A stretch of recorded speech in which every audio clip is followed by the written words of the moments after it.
Buenas tardes a todos y a todas, agradecemos su presencia.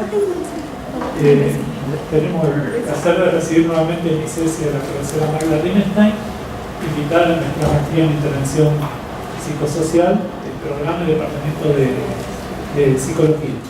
Es la cuarta vez que nos visita, y siempre sus contribuciones en el campo de la salud mental comunitaria nos han sido de gran provecho e interés. El tema de su conferencia hoy, que es un poco largo de leerlo, es la determinación social de la salud mental, contribuciones de la psicología al cuidado territorial.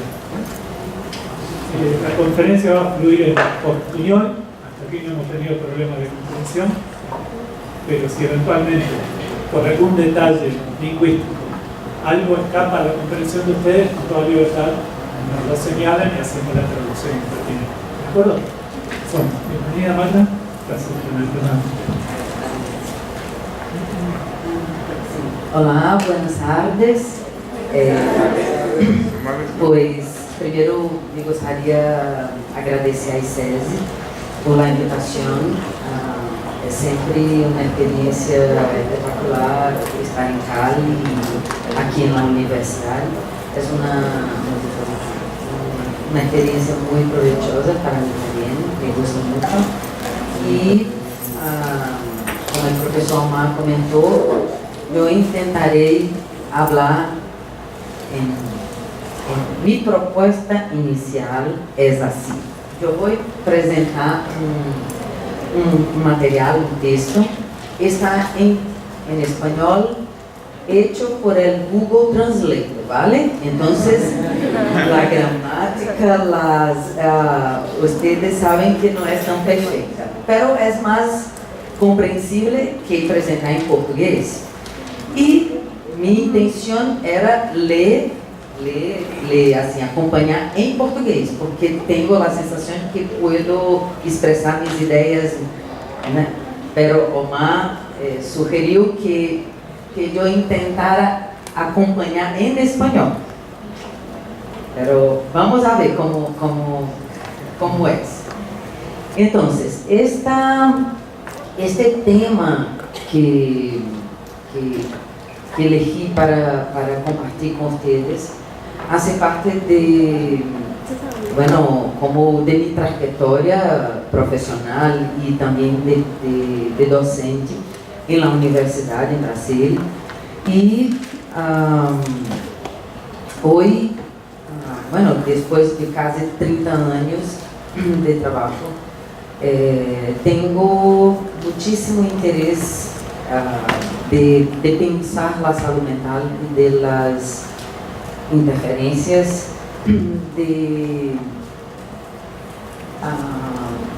los espaços, de los lugares, de los territórios em la saúde e, consequentemente, em la saúde mental. Hoje me encanta investigar quais são os efeitos da vida em las cidades, da vida no campo, para a saúde mental. E a ideia desta conferência é trazer algumas ideias acerca deste tema. Em outro momento, me gostaria de avançar nessa relação de cidade-saúde, que creio que hoje é impossível não pensar que nossas cidades, da maneira como estão ordenadas e como funcionam, determinam muitíssimo as questões de saúde, de enfermidade e o próprio cuidado. Então, vou começar. Por favor, hablem quando queiram e perguntem, e não, se algo não é compreensível, vale? Isso não é necessário.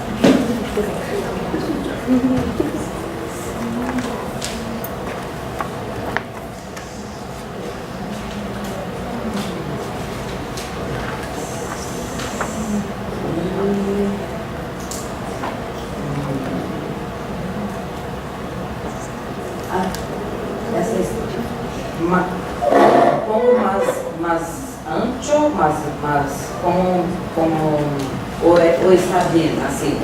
Está bien. ¿Está bien? Pues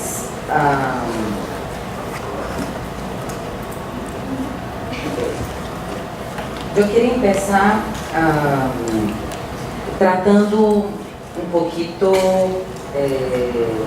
de la cuestión de las iniquidades territoriales en salud. La OMS piensa y está desarrollando muchísimos informes y discusiones sobre la relación entre injusticia social y las desigualdades y cómo eso afecta directamente o indiretamente as condições de saúde e de enfermidade das populações no mundo inteiro, ¿vale? Então, tratar de las determinações sociais de la salud hoje é importante desafio para a definição de las políticas sociais, de las políticas de salud, por exemplo, e para o enfrentamento de estas desigualdades que estão conectadas com as questões da territorialização e da integralidade da atenção à saúde e à saúde mental. Então, sempre que eu estou falando de saúde, pero a saúde mental não pode ser compreendida como fora de este conceito ampliado de saúde. A saúde mental faz parte da saúde, por lo tanto, sofre os mesmos condicionamentos, os mesmos efectos de los mismos problemas que a saúde de uma maneira geral sofre, ¿vale? En este sentido, os fatores que condicionam as iniquidades em saúde e as necessidades de los grupos afetados por la pobreza e desvantagem social não podem ser desconsiderados. Então, ponto importante: injustiça social, desigualdade e efeitos que estas coisas têm em la saúde, ¿vale? E en el cuidado, como nós produzimos cuidado. Bueno, outro ponto é que pobreza é necessário que nós compreendamos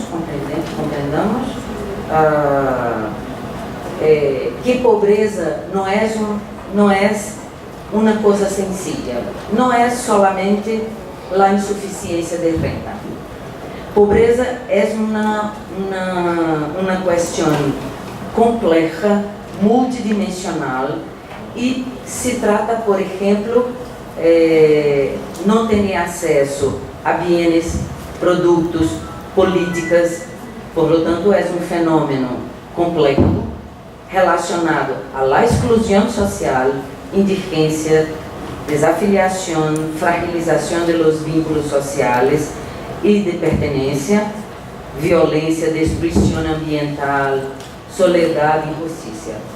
Por lo tanto, pobreza é diferente da perspectiva de los economistas, por exemplo, de los economistas conservadores e tradicionais que pensam que pobreza é solamente insuficiência de renda. Os estudos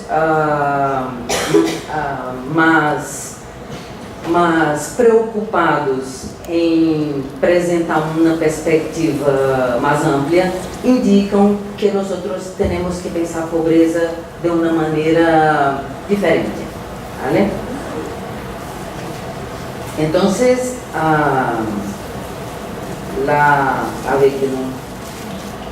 esta pobreza que está no centro, que é multidimensional, tem que ver com muitíssimas coisas, com não ter acesso às políticas de saúde, de educação, de vivienda, no tener renta suficiente, no la cuestión de la pérdida de los vínculos, a cuestión de exclusión, todo eso hace parte de esta concepción de pobreza, ¿vale?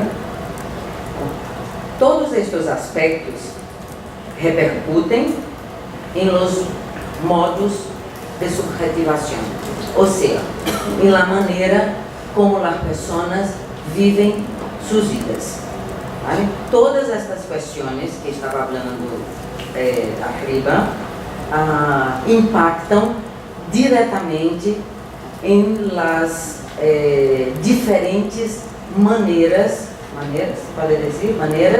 de viver, ¿vale?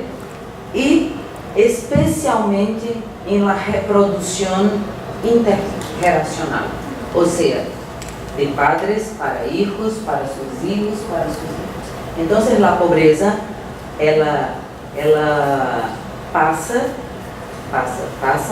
de uma geração para outra, para estes aspectos são transmitidos de uma geração para outra e impactam também na possibilidade de mobilidade social, de mobilidade social. Ou seja, há determinadas condições que estruturam nossas vidas e esta estrutura se perpetua por diferentes gerações. Por isso que é tão complicado intervenir nestas cadenas que se reproduzem historicamente, ¿vale? Então,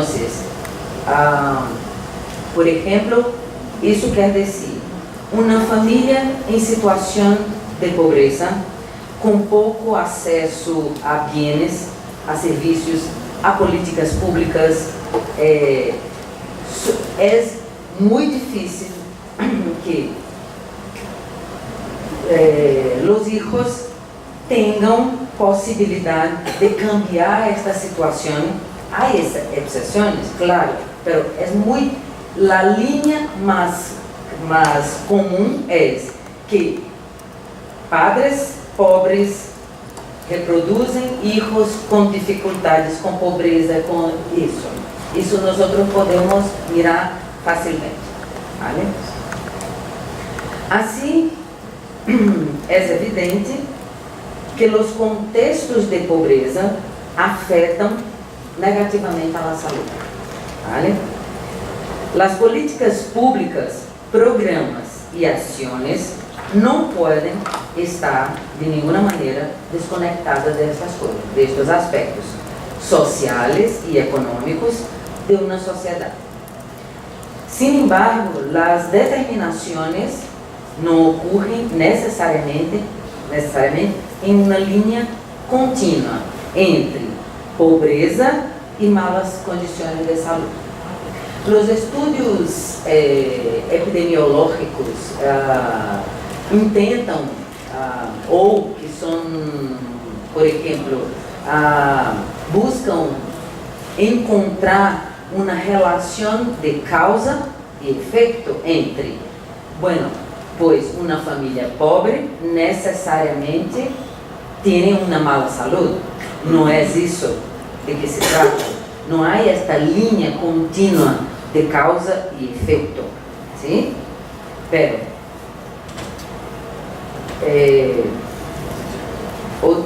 es decir, não há uma correlação rígida entre indicadores de riqueza e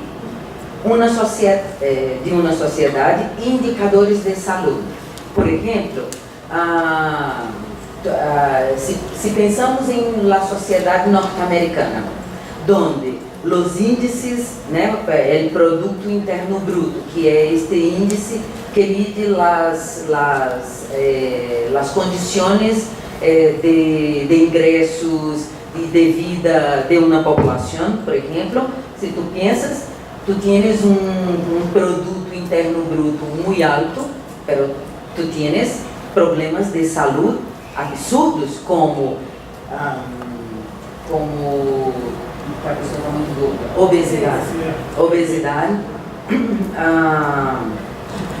obesidade, outros problemas. Então, não significa, ¿vale? Então, não é ter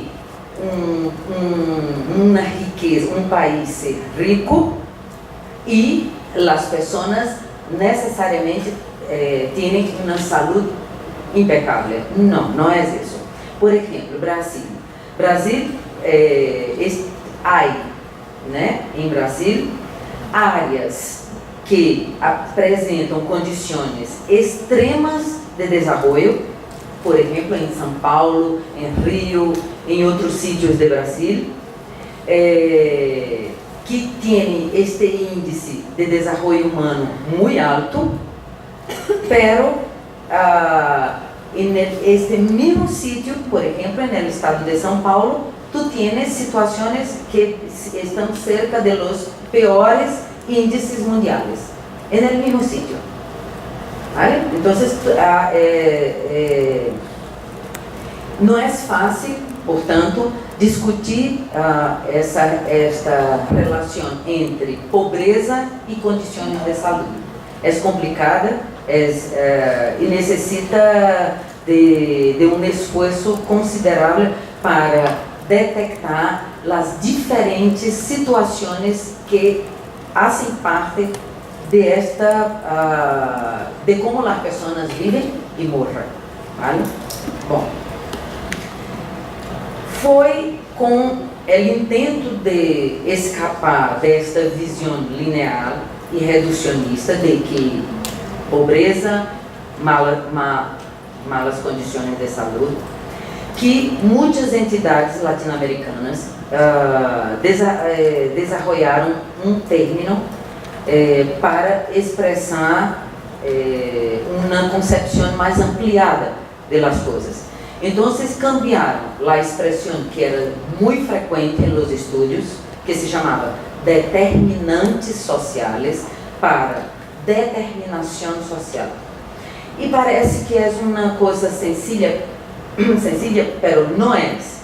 Quando nós falamos determinantes, estamos dizendo que há uma relação de causa e efeito direta. Esta coisa determina esta outra coisa. E quando nós decimos determinação, estamos falando de um processo, de uma concepção ampliada de que há inúmeras questões que devem ser levadas em consideração para pensar a questão da saúde. Então, determinação social significa que é uma maneira de aprender as múltiplas determinações que incidem sobre uma realidade concreta e, consequentemente, sobre as condições de saúde de uma coletividade. Então, quando falamos de determinação, estamos dizendo que há muitíssimas coisas que nós devemos nos ocupar e nos preocupar quando pensamos em la saúde comunitária. Bueno, este conceito de determinação tem como pressuposto básico, fundamental, que devemos compreender a saúde humana bajo uma análise interdisciplinária de las formas como a sociedade está organizada, de sua estrutura social e econômica, entendendo que esta estrutura social, esta organização subordina a dimensão natural da produção da saúde e da enfermidade e do cuidado. Que significa isso? Que nós não podemos pensar que a saúde é um hecho natural e que independe das condições de vida e da estrutura de uma sociedade. E vivimos em um cenário latino-americano, nuestros países tienen una marca histórica muy específica. Estamos em um cenário onde o capitalismo é absolutamente amplo e está aí vivo em todos os aspectos, em todos os rincones mais chicos de nossas vidas. Não podemos imaginar que a saúde não é efeito de estas condições, ¿vale? E não só a saúde, as maneiras de enfermar-se e como o cuidado é produzido, como as políticas públicas, como a formação profissional são determinadas por este conjunto de situações, ¿vale? Por lo tanto, há uma engrenagem que articula estrutura social, condições de vida e processos de saúde, enfermidade e cuidado. Bom, a determinação social da saúde não involucra somente indicadores de desigualdade social e pobreza, senão que contempla também questões como presença, qualidade e acessibilidade de los serviços e ações de saúde pública e recursos comunitários, assim como compreendem como as vecindades se configuram, o grado de integração e suporte social presente em uma comunidade. Muitas vezes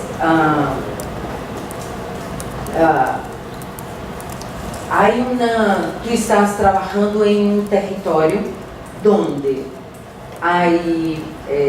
as condições sociais e econômicas não são tão favoráveis, pero tu tienes aí um centro de saúde com equipos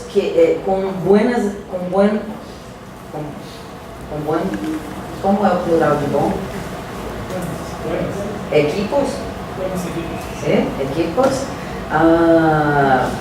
Com uma rede de apoio e de suporte social na comunidade muito forte, e estas coisas impactam muitíssimo na maneira como as pessoas vivem seu cotidiano e em sua saúde e na enfermidade, vale? Então, estas coisas também fazem parte desta concepção de determinação social. Neste caminho, as desigualdades em saúde estão existem colocadas, sim? No centro da relação entre condições de vida, recursos sociais, assistência à saúde e situação de saúde, a qual nos dirige a 4 grandes dimensões, vale? Essa é uma proposta de dois autores ingleses, que está em português, mas não é complicado de compreender, porque falam de 4 níveis. O primeiro, que é mais macroestrutural, mais amplo, que são as condições socioeconômicas, culturais e ambientais. Vale? O primeiro nível, vale?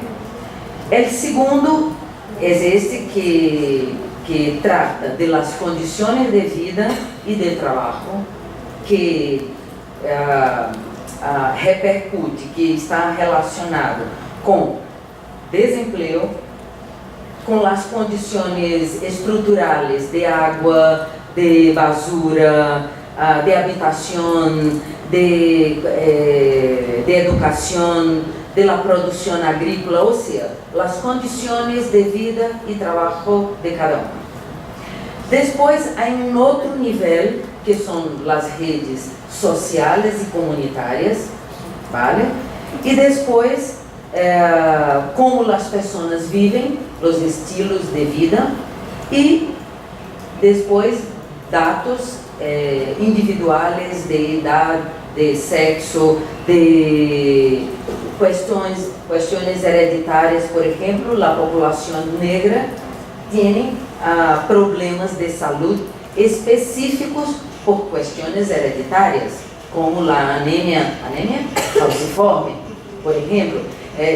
Não é possível não considerar estes aspectos também. Então, se pensamos em estes diferentes níveis, né, isso é um intento de articular estes diferentes níveis para pensar saúde, enfermidade e cuidado.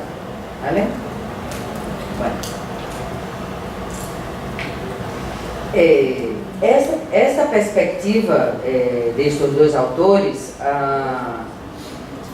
nos ajuda a compreender estes processos, saúde, enfermidade e cuidado, a partir de suas determinações, considerando aspectos relacionais e do cotidiano da vida nas comunidades. Isto requer, por lo tanto, para todos, a elaboração de diversos níveis de intervenção. Primeiro, nós precisamos de políticas públicas amplas, sim?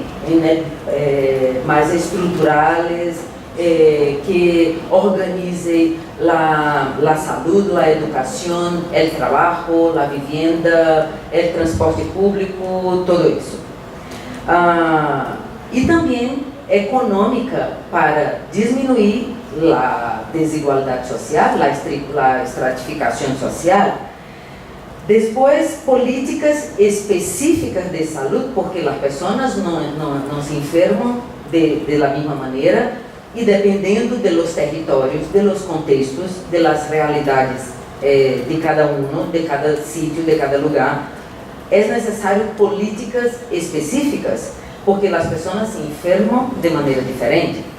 Depois, necessitamos, por exemplo, de programas de fortalecimento comunitário para aumentar o capital social, né, os vínculos sociais, a participação das pessoas, para que tenham possibilidade de planificar e fazer um pouco mais de controle sobre as políticas públicas.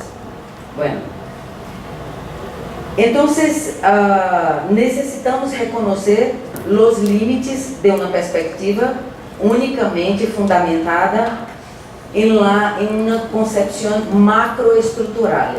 Não é solamente o Estado que determina as coisas. Há muitas outras questões, por exemplo, como falei, de estes quatro ou cinco níveis que condicionam a vida das pessoas.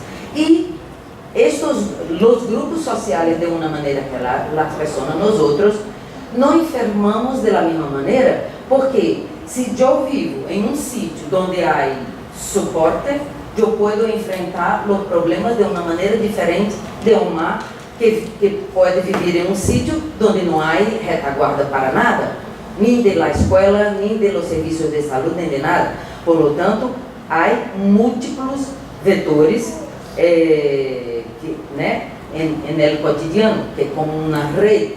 Assim, nós estamos atrapados em uma rede e que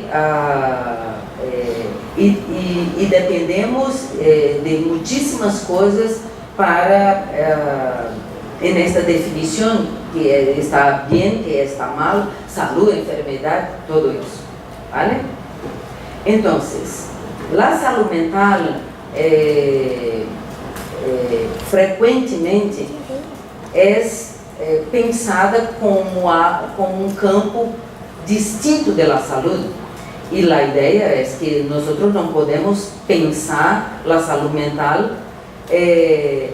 lejos de esta dimensão histórica, cultural, e lejos de esta proposta mais ampla de la determinación social. Entonces,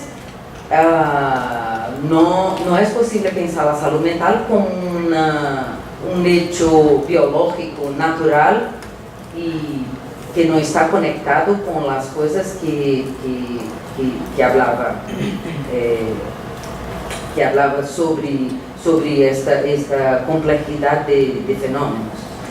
Entonces, la salud mental es objeto de preocupación de muchas instituciones como la OMS, OPAS, etc. Y siempre está resaltando que la salud mental no es solamente el grado que uno tiene para manejar sus cosas. No es solamente así, no es una habilidad personal. La salud mental depende de las relaciones sociales, depende del orden cultural, social, económico, político y ambiental. ¿Vale? Por lo tanto, la calidad de las condiciones de vida relativa a la renta, empleo, vivienda, transporte, educación, asistencia social, los servicios sanitarios, el grado de cohesión social afectan directamente al bienestar y a la salud mental, completamente. En escenarios de desigualdades, hay, consequentemente, grupos populacionais que estão mais ou menos expostos a riscos para o desenvolvimento de agravos e de transtornos mentais. Por exemplo, uma pessoa que tem que sair de sua casa todos os dias, às 4 da manhã, caminhar quilômetros para chegar a seu trabalho, que é extremamente precário, com poucas condições de desenvolver outras alternativas, come mal, etc, etc, etc. Como é possível pensar que esta situação não afeta a saúde mental? Afeta, né? Pois. Então, pensar a saúde mental é pensar esta multiplicidade de coisas. É conhecer a vida das pessoas como vivem cotidianamente. Não é possível pensar a saúde mental fora de uma concepção assim ampla. Então, essa contextualização do processo de saúde, enfermidade e cuidado depende de sua territorialização.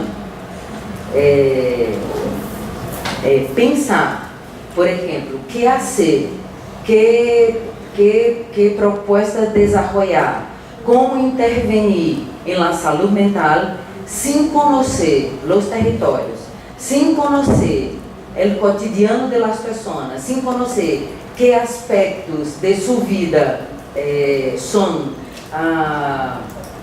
determinantes deste processo de sofrimento.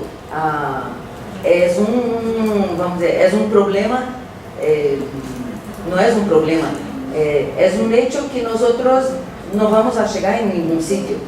Vamos estar prescrevendo receitas, ofertando medicinas, vamos buscar maneiras de, ou buscar, pior, buscar maneiras de fazer com que cada um pense que seu problema é individual e é suyo e que não depende da vida, de suas condições de vida, ¿vale? E que nossa tarefa é fazer com que esta pessoa encontre uma maneira de viver com seu sofrimento. É assim, ¿vale? Pero de que se trata esta territorialização? Bajo esta perspectiva de la determinação social de la salud, es fundamental que cualquier profesional de salud, de educación, de asistencia social, cualquier profesional necesita hacer un análisis de las condiciones macroestructurales y micropolíticas que componen el cotidiano de vida de las personas en un determinado territorio. Macroestructurales son las condiciones de vida que yo hablaba, de vivienda, de transporte, de renta, etcétera, etcétera, etcétera, etcétera, de educación, tal. Y micropolíticas que tienen que ver con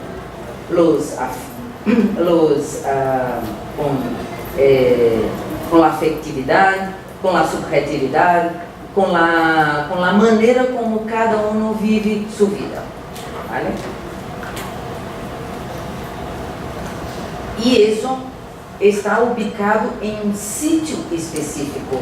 Nosotros no podemos, yo no puedo hablar de las condiciones de Cali o de un sitio de Cali y universalizar mi análisis para cualquier sitio del mundo.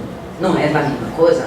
Brasil é completamente distinto em algumas coisas que Colômbia, que por sua vez é distinto de outros países da Europa.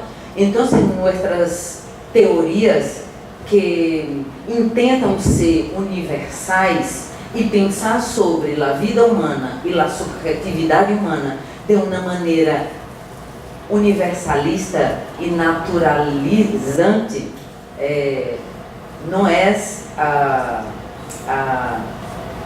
possível sostener isso em nossa formação profissional, ¿vale?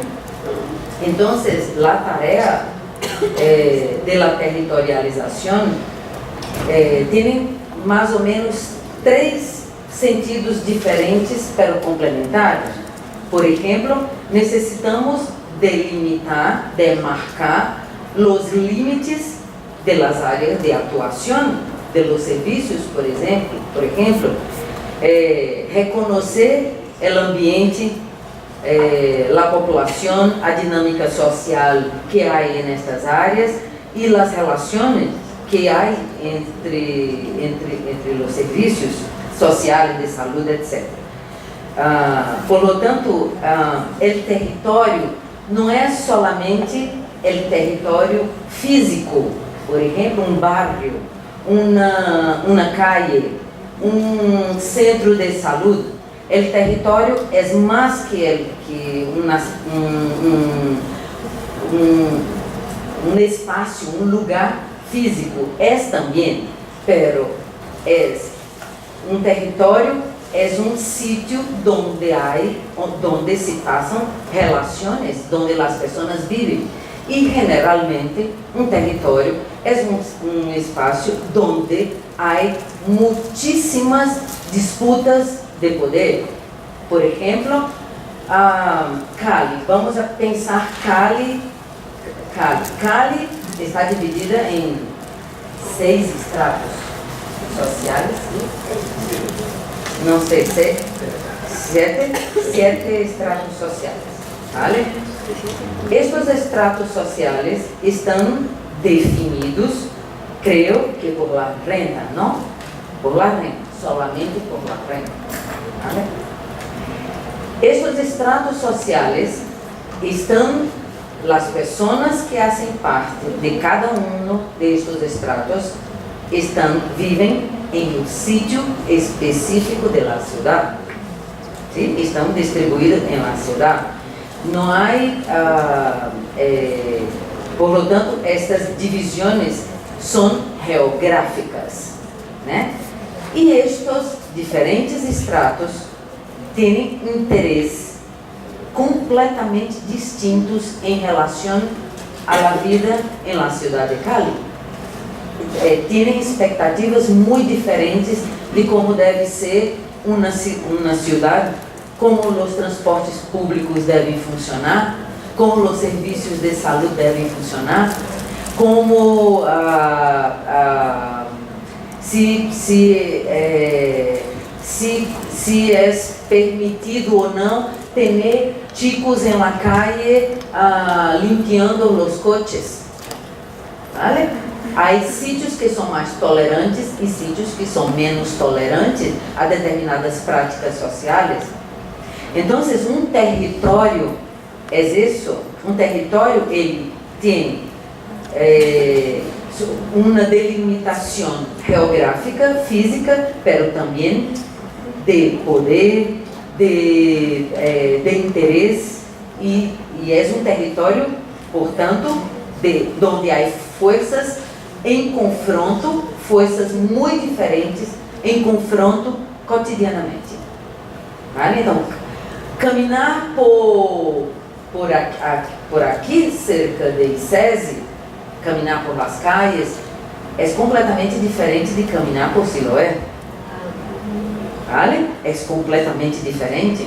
La sensação que eu tenho, las emoções, os afectos que eu vivo quando camino en el estrato 7 ou 6 ou en el sur de Cali, é completamente distinto do norte, é completamente distinto de outro sítio.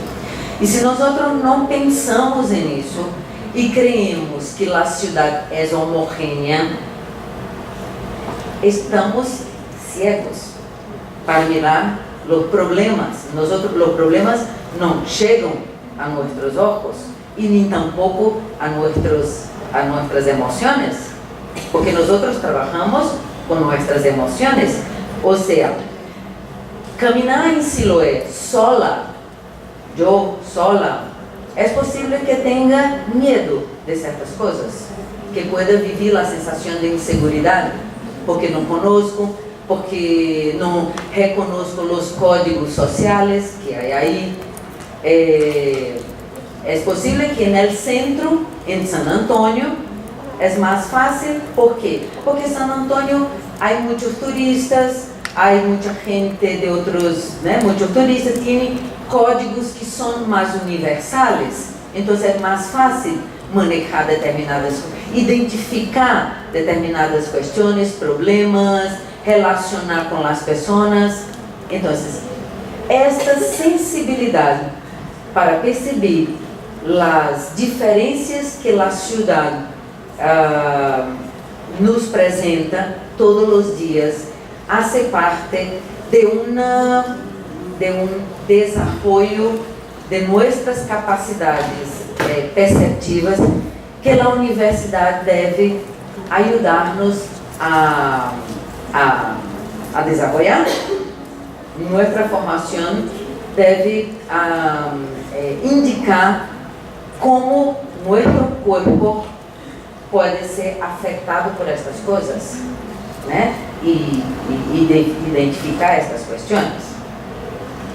Então, este território é muito importante o reconhecimento do território, pero o reconhecimento de um território passa especialmente por la identificação de nossos afectos, de que sentimos quando estamos em um determinado sítio, que passa com nós outros quando estamos em um sítio.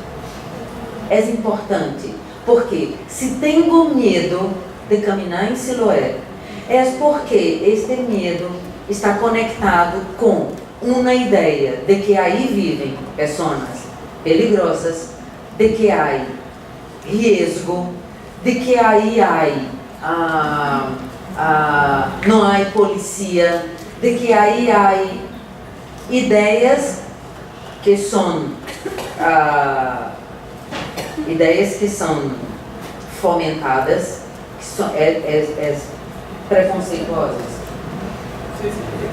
preconceituosas e que fazem parte de uma história que é uma história coletiva, não é uma história personal. Não é somente Magda que sente isso, muitas outras pessoas sentem a mesma coisa. Isso pode passar com vocês se andar em uma favela em Brasil. Se andar em uma comunidade pobre em Brasil, ou andar em um sítio que vocês não conhecem, isso passa com qualquer pessoa, porque temos introjetado muitos padrões de afetos que nos condicionam, nossa percepção, nossos afetos, nossa maneira de relacionar-se em estes sítios, ¿vale? Pois,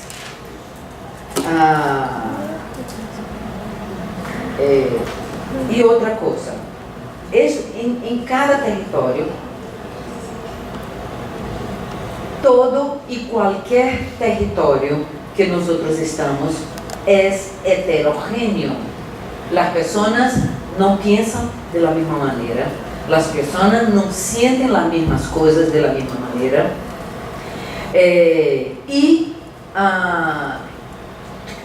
todo território está todo espaço está constantemente cambiando. Seja porque, por exemplo, aqui em Cali, ayer, por acaso, conheci uma chica de Venezuela que está vivendo em Cali há 5 meses. Saiu de Venezuela buscando trabalho aqui em Colômbia. Então, Colômbia hoje vive uma situação que está muitos venezuelanos, como em Brasil também, estão chegando a nossos países, huyendo de los problemas de seus países.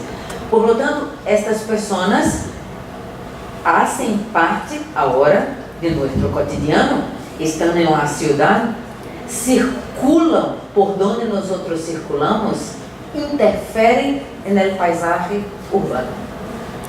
E isso tem um impacto, Pensamos que estão aí e é solamente porque estão sacando as plazas de trabalho? Não, isso é o mínimo. Estão produzindo interferências por sua presença. Interferência não quer dizer mal, não quer dizer que é. Sim? Não. Estão produzindo coisas. Podem ser malas, podem ser muito buenas.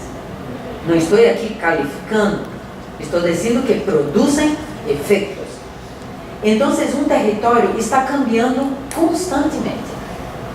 Seja porque os fluxos migratórios, porque nós cambiamos de sítio, cambiamos de barrio, cambiamos pero também porque as formas de ocupação também são diferentes todos os dias. Por exemplo, me gusta muito fazer um percurso diferente todos os dias quando puedo de minha casa a meu trabalho. Me gusta não ir todos os dias por a mesma calle. Ou porque sei que nesta calle há atasco muito forte e busco uma via alternativa. E sábado, quando saí de ICESI, estava comentando com o Omar, Fernando me levou para o hotel, mas havia incêndio muito grande de um autobus e havia atasco imenso, uma coisa, e me comentou, bueno, vamos por outro sítio. Pois, fui saindo da ICESI, fui por um sítio que, assim como que tu estás quase na montanha, e uma coisa linda, espetacular, verde. Claro que tem casas de pessoas muito ricas por aí, de coisas que, né? Pero tu estás aí e parece outra cidade, e eu dizia, é que é espetacular, é que é muito lindo, ou seja, a cidade todos os dias te oferece coisas novas. Pero nós necessitamos sair de los comportamentos estándares, de las maneiras mais conhecidas que nós temos de vivir o cotidiano. ¿Por quê? Porque, claro, era mais tempo, mais combustível, mas não sei o que. Todos os dias nós temos coisas para dizer, não, vou fazer as coisas que mais conhecidas e já está. Então, esta heterogeneidade caracteriza os territórios, porque é uma variedade de pessoas, é uma variedade de interesses, é uma variedade de problemas, é heterogêneo, né? Então, temos que ter em la cabeza. Bueno, pero tem uma coisa que me gostaria ressaltar para vocês. Mesmo cambiando constantemente e sendo um território heterogêneo, não é possível que nós nos olvidemos de que todos nós aqui, todos que estamos acá, temos diferenças importantes, mas há coisas que nos conectam de uma maneira muito particular. Somos latino-americanos, vivimos no sul do planeta,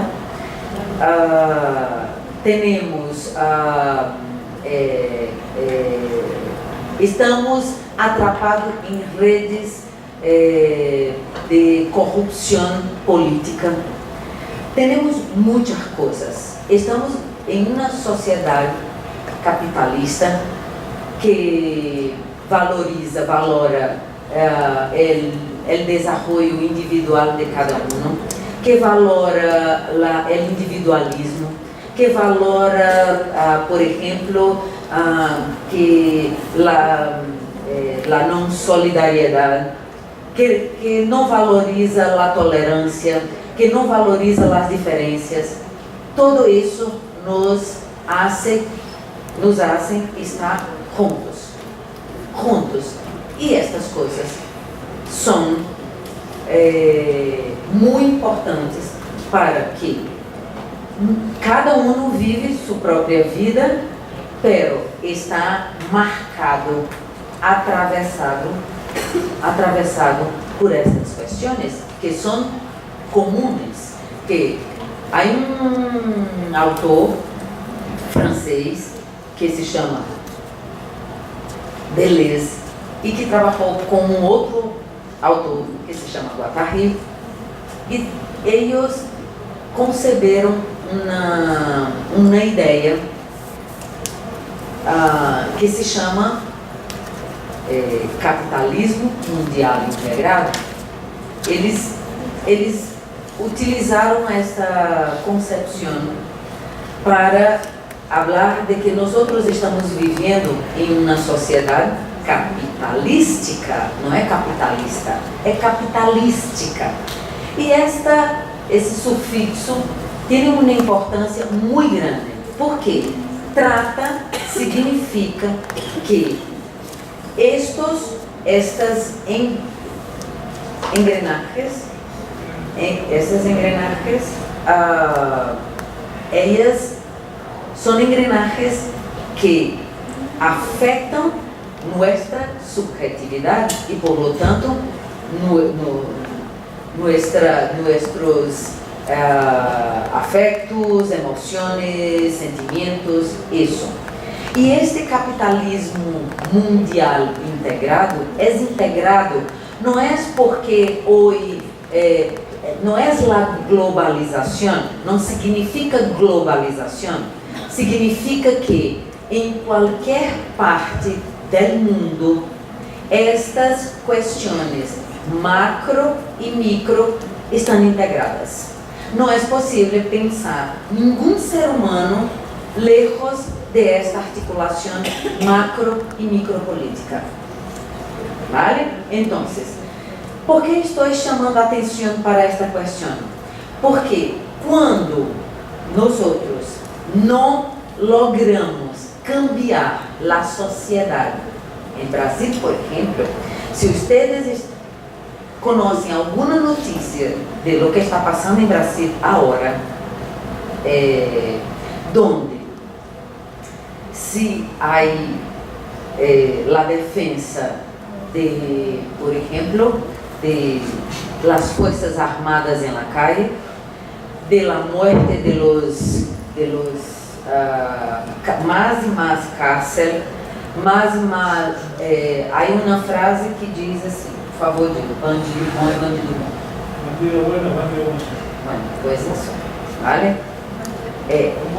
Ou seja, se essa, para pensar por que uma sociedade defende estas ideias, não é possível sem ter em conta que há elementos macro, porque não é somente as classes mais ricas que defendem essas coisas, porque estão defendendo seu patrimônio, ou seja, são ricos, pobres, os 20 estratos sociais que há em Brasil.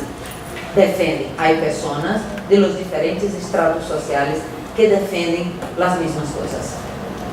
¿Vale? Então, como pensar que... Laura? Pues eu vou parar em la mitad, ¿vale? Que não vou chegar na sala mental jamás. Bueno, pues, concluindo isso. Não é possível para nós imaginar que esta coisa que nos conecta e que faz com que nós desejamos as mesmas coisas. Pobres, ricos, negros, blancos, indígenas, desejamos as mesmas coisas. ¿Vale? Então, é um problema. Bueno, a ver, que puedo decir? Bueno, las ciudades, eu vou controlar quando, vale? Controlo. Eu vou apontar coisas assim, para não... O que passa com as cidades? Nós vivimos em cidades que são estão em Latinoamérica. As cidades têm problemas gravíssimos em relação a sua estrutura e as condições de vida. Por exemplo, temos uma ideia. Em Brasil, no último censo de los 220 milhões de habitantes, 85% aqui está, vivem em zonas urbanas. Estes que estão em naranja, mirem como é lá, porque aqui não está Brasil todo, como assim. Mirem como é Brasil. Isso é a população que vive em las cidades. ¿Vale? Outra coisa. Como é a urbanização no mundo. Aqui tu tienes, bueno, África, Ásia, Europa, América Latina e Caribe, América del Norte e Oceania, ¿vale? Nós outros que somos os azulitos e, a ver, que eu estou ensinando, azulitos, aqui, esse mais clarito, mirem, estamos sempre em las taxas em los rangos mais altos de população que vive em áreas urbanas. Então, nossa urbanização tem uma marca muito importante. É completamente diferente da Europa. Completamente distinto. Aqui nós outros, por exemplo, a questão do desordenamento territorial, contaminação atmosféricas, precarização das instalações sanitárias, favelas, etc., crescimento de ocupação ilegal. Isso são coisas atuais em Rio de Janeiro. Pelas favelas em Rio. Aí está. É assim, basura, niños, las condiciones de moradia de isso, aí está, isso é uma coisa que saquei da internet antes de vir a cá, vale? Mire, como são, assim, calles sem esgotamento sanitário, muita gente vivendo de la basura. As cidades estão marcadas aqui na Latinoamérica por situações assim, vale? Mira, em Brasil, como é, igual que em Cali, igual, todos os dias que venho para cá está assim, ¿sí? Foi. Pero como é que este modelo de urbanização afeta nossa saúde mental? ¿Vale? Então, afeta de diferentes formas, de diferente maneira. Afeta, né? Pela maneira como a cidade está ordenada, por el ambiente social, a segregação, etc, etc. E porque cada vez mais as pessoas têm dificuldade de chegar aos serviços de saúde e de assistência social. ¿Vale? Bueno. Então, por exemplo, muitos estudos em Brasil e no mundo também vão nascer uma relação muito forte, por exemplo, que nestas cidades onde llenas de pessoas, a distribuição dos serviços de saúde é muito desigual. Há sítios, uma investigação que realizei em minha cidade com os serviços de saúde mental, e no mapa tu poderias mirar que quase todos os serviços de saúde mental estavam concentrados na zona mais rica de minha cidade. E as pessoas que frequentam estes serviços de saúde vivem, moram em territórios no outro lado da cidade, nas zonas mais pobres. Então, quem necessita mais dos serviços tem que fazer um percurso, um itinerário enorme para chegar em um sítio onde estão serviços que as pessoas deste território não frequentam. Porque vão a médicos privados, porque vão a outros, têm outras oportunidades de cuidar. Vale? Por lo tanto, há uma variação imensa. A relação entre áreas verdes, né, onde se desenvolvem atividades físicas, recreativas, etc., e as questões das enfermidades cardiovasculares, depressão, e a relação com a criminalidade é impressionante. Há um estudo em uma cidade de Porto, em Portugal, que um estudo amplo que mostrou, por exemplo, em uma determinada praça, onde havia muito verde, as pessoas caminhavam todos os dias, assim, exercícios, a população frequentava a praça, o índice de criminalidade desapareceu. Ao revés, em sítios abandonados, onde a população não frequenta, a ocupação por diferentes problemas, era evidente, era uma evidência. Tá? Então, estes estudos vão mostrar uma relação direta entre como a cidade está ordenada e os efeitos que isso tem na saúde. Vale? Passando. Então, e em la saúde mental, a questão dos transtornos mentais, igual. Um estudo, por exemplo, que articulou em Brasil, São Paulo, Rio de Janeiro, Porto Alegre e Fortaleza, que são cidades no sul, sudeste e nordeste do Brasil, articularam essas 4 cidades para analisar as questões, a prevalência de transtornos mentais comuns em la atenção primária e relacionar estos síntomas com a vida das pessoas nestas cidades. E o resultado foi que todas as 4 cidades apresentaram índices elevados de transtornos mentais comuns, ansiedade, depressão, que especialmente em las mulheres, desempregados e pessoas com pouca escolaridade, com renda muito baixa e que foram as que apresentaram mais grande mobilidade psiquiátrica. Então,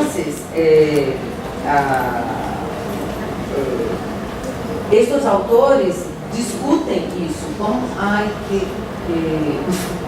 não é possível. Estes autores discutem isso, que as condições de vida afetam a saúde mental da pessoa, ¿vale? E isso está relacionado com o ambiente físico, mas também com a cidade, com o território das pessoas, ¿vale? Esse foi estudo que nós realizamos em Natal, na cidade de Natal, em português, mas eu queria destacar uma coisa. Primeiro, que foi feito em barrio da cidade, na zona sul da cidade, e detectamos muitos problemas, desde por exemplo, nós fizemos esforço para entender a construção histórica deste barrio e descobrimos, por exemplo, que era um barrio muito de pescadores, que aí viviam pessoas alejadas um pouco da vida na cidade, e despacito os empresários viraram que se tratava de um sítio lindo para o turismo e começou a explotação deste sítio e a questão que passou depois disso. Muitas pessoas passaram a viver aí, a questão da prostituição muito forte, os estrangeiros que vêm a ser programas sexuais aí, ou seja, muitíssimos problemas, embaraço precoce, DSTs, contaminação de outras doenças sexualmente transmissíveis, ou seja, o barrio, a maneira como foi a ordenação impacta e muitas pessoas com problemas de adições, álcool, benzodiazepínicos, etc. Então, para concluir, vale? A ideia é que eu queria depois pontuar que no meio rural que as coisas passam um pouco distintas, pero que nós devemos conhecer que condições são essas, que estilo de vida têm essas pessoas que vivem no meio rural, e em outro momento, em outra situação, eu posso explorar essa questão rural com você. Então, para finalizar, eu gostaria de dizer 2 coisas, que é este final. Por exemplo, esta é uma 5 minutos, vale? Eu queria mostrar 2 quadros para os estudantes, que foi um intento que nós utilizamos para entender esta complexidade de questões em relação à saúde mental, quando nós estávamos investigando saúde mental no meio rural. Pero isso serve para qualquer coisa. Por exemplo, temos diferentes níveis aqui nesta coluna da direita, que são, por exemplo, os macrodeterminantes. Esse é um intento de organizar a maneira como nós podemos entender uma determinada situação. Por exemplo, os macrodeterminantes, pensar como é a formação social no campo, no rural, as condições de vida de las personas, los modos de vida y suporte social e los modos de subjetivação. E daí pensamos los diferentes níveis, por exemplo, de níveis mais amplos, a pensar como o capitalismo e a produção do espaço urbano e rural, hasta esse nível mais abaixo que trata das histórias de vida, da saúde mental, das questões de gênero, das vulnerabilidades psicossociais que há em um determinado território. Então, a ideia é que em cada situação que nós trabalhamos, que seja possível pensar como entender um problema e uma situação pensando nesses diferentes níveis. Como trabalhar cotidianamente tentando articular diferentes coisas que determinam a saúde e a saúde mental de uma comunidade.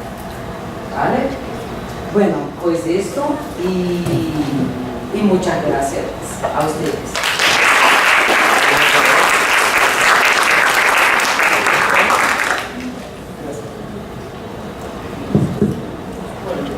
Espacio para debate, preguntas, colocaciones,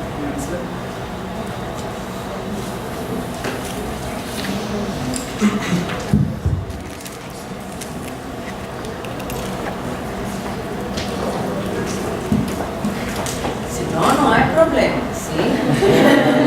No tienen que hacer preguntas de nada, pueden comentar cualquier cosa. Si todo eso hace sentido o no hace sentido, si ayuda en sus trabajos o no, si... No, pero... Por favor, con el micrófono porque así queda grabado. Pues yo no sé mucho del tema, pero sí, pues tus aportes fueron muy buenos. Pienso que cuando se aborda un territorio hay que hacer una mirada desde la diferencia, porque a veces llegamos mirando desde lo que yo creo, lo que yo pienso, y eso es como grosero con el territorio. Te agradezco, muy chévere. Pues quería decir más cosas que no me emocionaron. Pero fue muy chévere. Muchas gracias.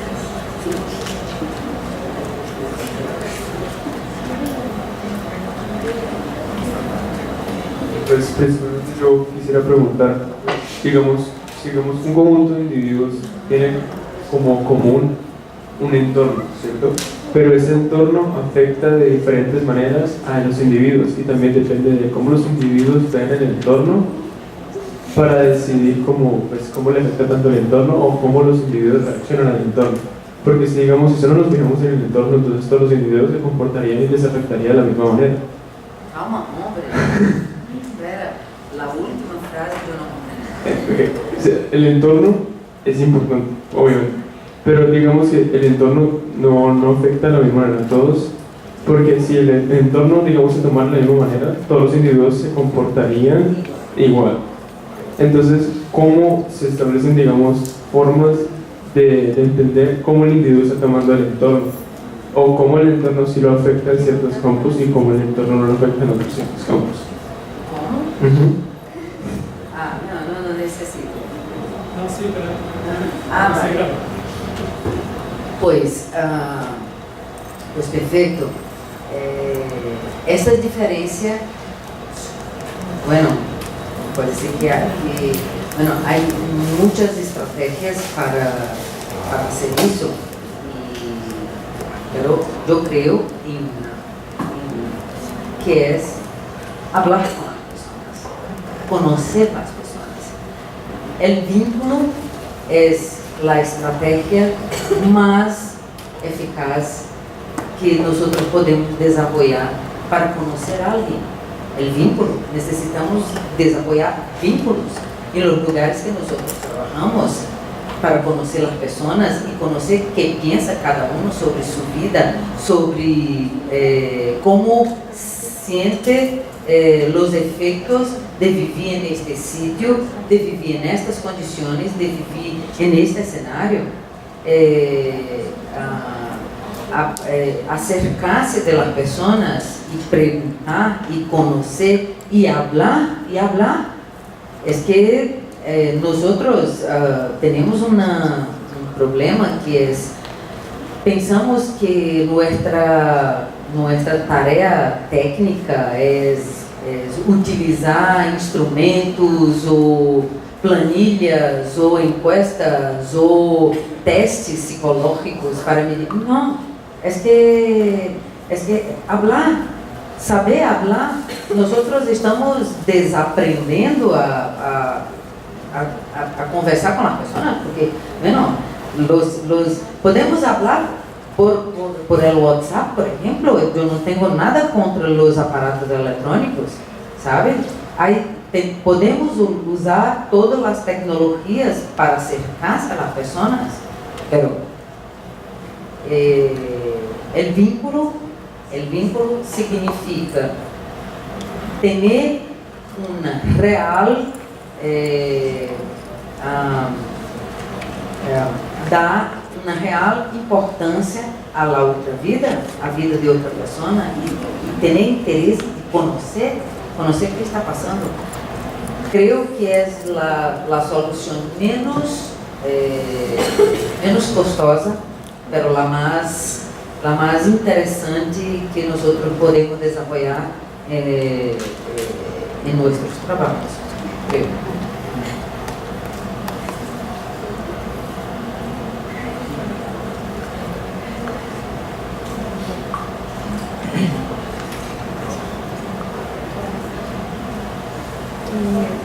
Te agradezco por los aportes. A mí me parece también muy importante, como decía ahora la otra participante, por ejemplo, para el oficio del psicólogo, pero también me parece un reto en dos aspectos. En el primero, porque a veces pareciera ser que, aunque se esfuercen en dar una visión de la psicología social, por ejemplo, como acá en la universidad, tenemos como un sesgo también individual, que no debería de ser así. Entonces, por ejemplo, el psicólogo, cuando llega a hacer ciertas intervenciones, tiene unas limitaciones también de espacio. Por ejemplo, ahora cuando tú decías lo de generación de vínculo con los demás, el vínculo requiere de un tiempo. Entonces pienso que es también como una inversión del profesional en qué hacer o cómo hacer en sus espacios de trabajo para lograr ese vínculo, o por ejemplo cómo lidiar con ese interés por el otro sin caer en demasiado interés, ¿sí? Demasiado interés hablando por ejemplo del cuidador, cosas así. Entonces me parece que es un reto pues enriquecedor, pero que tendría que pensarse para ciertas limitaciones de trabajo.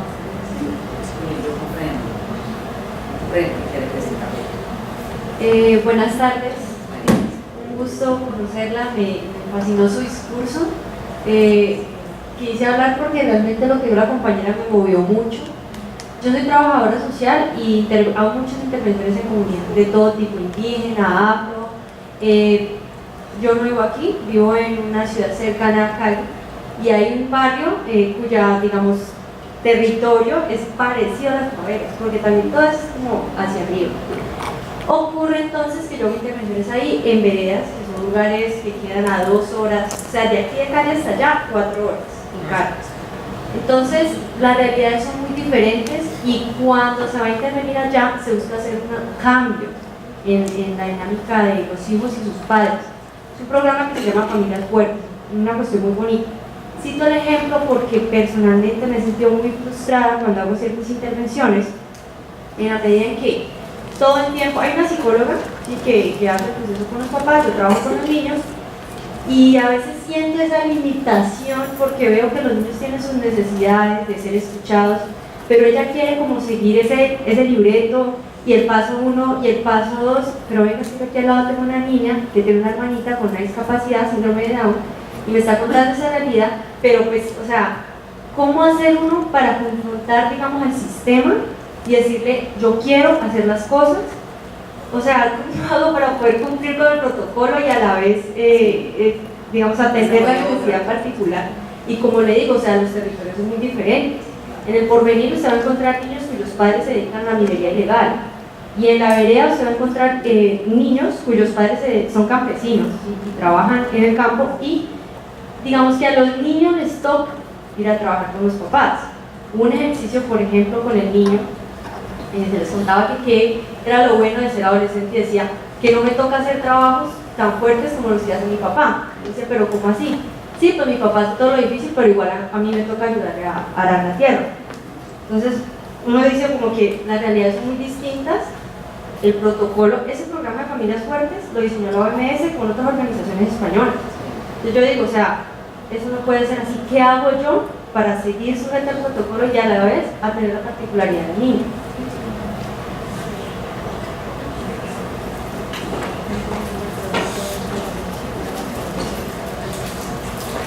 Muchas gracias a ustedes. Bueno, yo voy a empezar por ti, ¿vale? Porque creo que tú estás hablando de, por ejemplo, de los límites de las políticas públicas en determinadas, en ciertas estrategias de intervención para las poblaciones de una manera general. Las políticas públicas son hechas partindo de una perspectiva universal, de que todos son iguales, de que todos tienen la intención es que disminuir las diferencias entre las personas, pero las políticas parten de una idea, por ejemplo, de un hombre general, y la vida cotidiana no es así. Entonces, ¿qué pasa? Cuando nosotros tenemos que operacionalizar una política pública, por ejemplo, en Brasil hay una política que es de erradicación del trabajo infantil, ¿vale?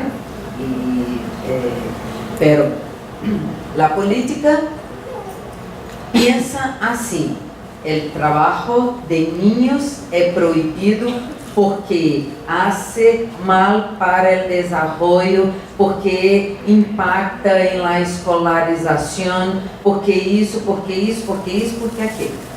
Pero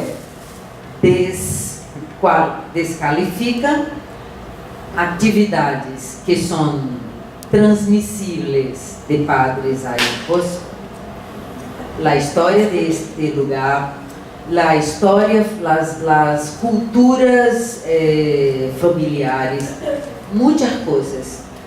Uma coisa não significa que nós queremos que os niños estejam na escola, que aprendam, que tenham boa saúde, que tenham tudo isso. Pero as políticas públicas tratam como toda a gente fuera de la mesma maneira, com a mesma história, e não é possível. Então, é um limite para os profissionais que têm que manejar uma direção para um sítio e a vida está mostrando outra coisa, ¿vale? E construir vínculos com as pessoas em diferentes situações é claro que é um desafio para os profissionais, pero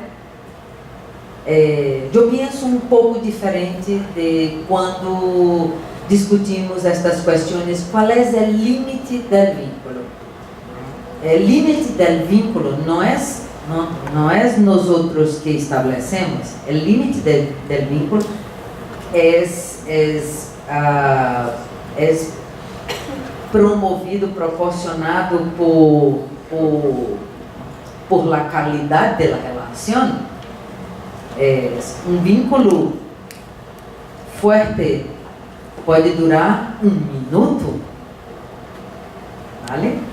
Um vínculo tú puedes estar años trabajando en una comunidad, pero no tienen la mínima relación afectiva con nadie ni conoce las cosas.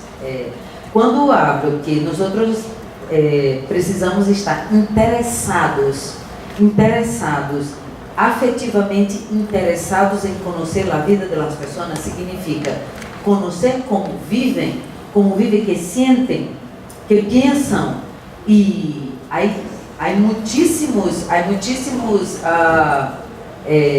muitas estratégias para fazer isso. Podemos fazer individualmente, podemos fazer isso em espaços de grupos, podemos estimular que as pessoas hagam isso em um coletivo.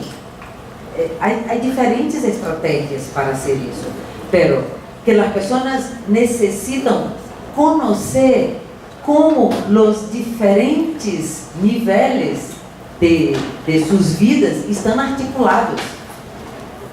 E para possibilitar que alguém reflexione sobre sua própria vida, é necessário haver um vínculo de interesse na vida humana. Não é interesse personal porque tu vas a me regalar uma coisa depois ou vai me invitar para cenar. Não é isso. É um vínculo de conhecer alguém e sua vida. Então, creio que primeiro precisamos pensar que acercar-se das pessoas não fere nenhum protocolo estabelecido por qualquer associação profissional. Discutir as associações profissionais é outro tema que, por exemplo, é um grande problema. Pero em qualquer profissão é possível ter esse acercamento e pensar junto, ajudar as pessoas a fazer uma reflexão sobre sua vida, sabendo que nós outros vivimos também atrapados em redes igual que o outro e que é possível compartilhar as coisas que eu sinto e eu penso com os demais. Que a psicologia não é um sítio onde alguns privilegiados podem conhecer algumas coisas, não. É que é possível cambiar informações personales. Personales significa singulares, únicas. Eu não estou interessado em ti como um indivíduo da espécie humana, pero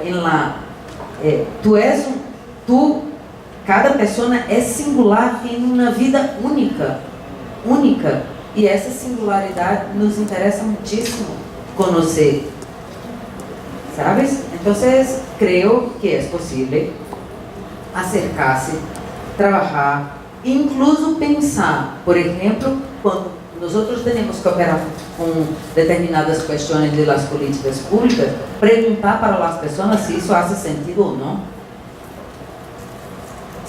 Quando estudamos essas questões de transtornos mentais no campo, nós depois, com o resultado, que é de uma ferramenta, aí, padrão dessa coisa, nós perguntávamos, diga uma coisa, esse resultado tem algum sentido para ti ou não? Ou é uma tonteria? Ou seja, é possível perguntar às pessoas, faz sentido ou não faz sentido? Por quê? Porque como miras isso? Como que pensas acerca dessas questões? Que tens a dizer sobre isso? E tu pensas assim, pois, sabes, eu penso diferente. Penso assim, dessa maneira, né? Faz sentido para ti proponer uma outra coisa, uma estratégia diferente das que tu manejas todos os dias? Isso, negociar. A vida é negociar. todos los días precisamos negociar puntos de vista. Yo pienso así, tú piensas diferente. Tenemos que negociar. ¿Eh? Entonces, nuestro trabajo es ese, es negociar. Proponer a las personas buenas cuestiones y problemas para que puedan pensar y reflexionar sobre su cotidiano y negociar, porque cada uno tiene su proyecto de felicidad y podemos negociar. Si tú eres diabético y te encanta comer azúcar, podemos negociar así que tú puedes comer azúcar un poquitico, pero puedes hacer otras cosas en los otros días para que tú vivas más o menos. Podemos negociar. Y no puedes, no es así, no es posible, tienes que seguir así, de esa manera. Podemos hacer.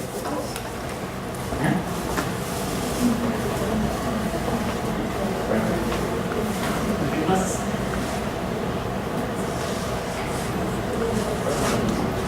Bueno, les agradecemos de nuevo la interesante exposición de Magda, la presencia de ustedes. Aprovecho para recordarles que este ciclo de conferencia continúa los días 8 y 14 de marzo con la presencia de Ricardo Vaquero en la primera actividad y Leandro de la Jonquiera en la segunda. Ambas conferencias van a tratar el tema van a tener que ver con los planes educativos. La primera en relación a las dificultades que plantea el contexto educativo para su comprensión e intervención, y la segunda de Leandro de la Jonquiera, el título en este caso no recuerdo, es Niños y Escuelas de ayer y de hoy, de alguna forma como provocación para establecer una discusión, un contrapunto entre los imaginarios que dominaban la escuela moderna y los que dominan la escuela de hoy, y la posible tensión entre la infancia moderna y la infancia que hoy. Entonces, bueno, recuerden, las primeras 2000 personas tendrán entrada gratuita, se llevarán de regalo un folleto de la maestría. Y bueno, muchas gracias Magda y muchas gracias a ustedes. Muchas gracias.